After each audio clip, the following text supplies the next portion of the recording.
അമിതവണ്ണം എന്ന് പറയുമ്പോൾ നമ്മൾ ജനറലി നോക്കുമ്പോൾ വണ്ണം കൂടുന്നു, അതാണ് വരുന്നത്. പക്ഷേ അയാളുടെ ഹെൽത്ത്, ഇപ്പം ചിലരുണ്ട് മെറ്റബോളിക്കലി ഓക്കെ ആയിരിക്കും, മറ്റ് അസുഖമൊന്നും കാണില്ല, അമിതവണ്ണം ഉണ്ടെന്നേ ഉള്ളൂ പുറമേ നോക്കുമ്പോൾ. അപ്പം അസുഖം നമ്മൾ പറയുന്നത് എപ്പോഴാണ്? നമുക്ക് എന്തെങ്കിലും സിംറ്റംസ് വന്നു തുടങ്ങുമ്പോഴാണ്. അതിന് മുമ്പേ തന്നെ നമ്മൾ ടെസ്റ്റുകൾ വഴി, ഇപ്പം നമ്മൾ ബ്ലഡ് ടെസ്റ്റ് നോക്കിയാൽ ബ്ലഡ് ആണല്ലോ, ബ്ലഡ് ഒരു ടിഷ്യൂ ആണ് ശരിക്കും, അത് നമ്മൾ ഒഴുകിക്കൊണ്ടിരിക്കുകയാണ്, നമ്മൾ ഹോൾ ബോഡി കൂടെ ഒഴുകിക്കൊണ്ടിരിക്കുക. അപ്പോൾ എല്ലാ ഇടത്തു നിന്നുള്ള കാര്യങ്ങളും അതിനകത്തേക്ക് വന്ന് ചേരുകയാണ് ചെയ്യുന്നത്. ഇൻഫ്ലമേഷൻ കൂടുക, ഇൻഫ്ലമേറ്ററി മാർക്കേഴ്സ് കൂടും, ക്യാൻസർ വന്നാൽ ക്യാൻസർ മാർക്കേഴ്സ് കൂടും, പിന്നെ രക്തം കുറഞ്ഞാൽ ഹീമോഗ്ലോബിൻ കുറയും എന്ന് പറഞ്ഞാൽ. അപ്പം ഈ ബ്ലഡിനകത്ത് നോക്കിക്കഴിഞ്ഞ് കഴിഞ്ഞാൽ നമുക്ക് കുറച്ചും കൂടെ കൂടി, അതായത് സിംറ്റംസ് ഒക്കെ വരുന്നതിന് മുമ്പ് തന്നെ നമുക്കറിയാൻ പറ്റും എന്തൊക്കെയാണ് നമ്മളുടെ പ്രോബ്ലംസ് വരാൻ പോകുന്നതെന്ന്. ഫോർ എക്സാമ്പിൾ, ഷുഗർ കൂടിയാലേ നമ്മൾ ഡയബറ്റീസ് ആണെന്ന് കണക്കാക്കുന്നുള്ളൂ.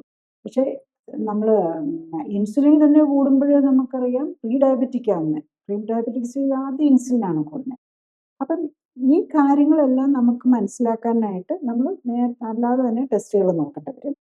പിന്നെ പിന്നെ ഉള്ളത് നമ്മളുടെ ഈ വെയിറ്റിൽ തന്നെ ലീൻ മാസ് ഉണ്ട്, ഫാറ്റ് മാസ് ഉണ്ട്. അതായത് നമ്മുടെ ബോഡിയിൽ നമ്മൾ വെയിറ്റ് നോക്കുന്നു, ഒരാൾക്ക് 100 കിലോ ഉണ്ട്, അയാളെ 100 കിലോയിൽ എത്ര കിലോയാണ് ഫാറ്റ്, എത്ര കിലോ ആണ് ഫാറ്റ് അല്ലാത്തതെന്നുള്ള അതിനാണ് ലീൻ മാസ് എന്ന് പറയുന്നത്. അതിനകത്ത് മസിൽ വരും, നമ്മുടെ ഇന്റേണൽ ഓർഗൻസ് വരും, ബോൺ വരും, ബ്ലഡ് വരും, ഇതെല്ലാം കൂടെ കൂട്ടി.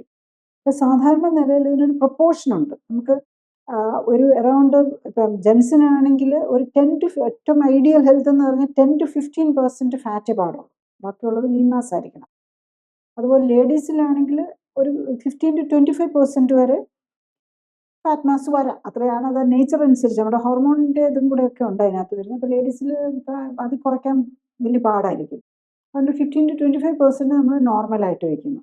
അപ്പം ഇപ്പം നമ്മൾ മസിൽ കുറഞ്ഞു പോകുന്നതും, ഇപ്പം വെയിറ്റ് കൂടുക മാത്രമല്ല, പലപ്പോഴും സംഭവിക്കുന്നത് എന്താണെന്ന് ചോദിച്ചു കഴിഞ്ഞാൽ ഇവരുടെ ഫാറ്റ് കൂടുകയും ചെയ്യും, മസിൽ കുറയുകയും ചെയ്യും.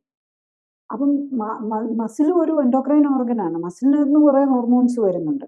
അപ്പോൾ ഫാറ്റ് കൂടുമ്പോൾ ഫാറ്റിൽ നിന്നുള്ള ഹോർമോൺസ് കൂടും, മസിൽ കുറയുമ്പോൾ മസിലിൽ നിന്നുള്ള ഹോർമോൺസ് കുറയുകയും ചെയ്യും.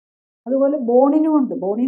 ഇപ്പം എല്ലാ ഓർഗൻസിനകത്തു നിന്നും നമ്മൾ പല ഹോർമോണുകളൊക്കെ പുതിയത് കണ്ടുപിടിക്കപ്പെടുകയാണ്. അപ്പം ഇതിൻ്റെ മസിലിൻ്റെ ആക്ടിവിറ്റി, മസിലിൽ നിന്ന് ബോണിൽ നിന്ന് എന്ത് പുറത്ത് വരണമെങ്കിലും മസിൽ ആക്റ്റീവ് ആകണം. അപ്പോൾ ആക്ടിവിറ്റി കുറയുമ്പോൾ അവിടെ ഡിസ്പ്രപ്പോർഷൻ വരുന്നു. അപ്പം ഇങ്ങനെയുള്ള ഇംബാലൻസസ് എല്ലാം കൂടെ കൂടി വരുമ്പോഴാണ് ഈ ഒബേസിറ്റിയിൽ ഒരു മെറ്റബോളിക് ഇംബാലൻസ് ആണ് വരുന്നത്. കൂടുതൽ അറിയാൻ ലിങ്ക് ക്ലിക്ക് ചെയ്യുക. കൂടുതൽ വീഡിയോകൾക്കായി സബ്സ്ക്രൈബ് ബട്ടൺ അമർത്തുക.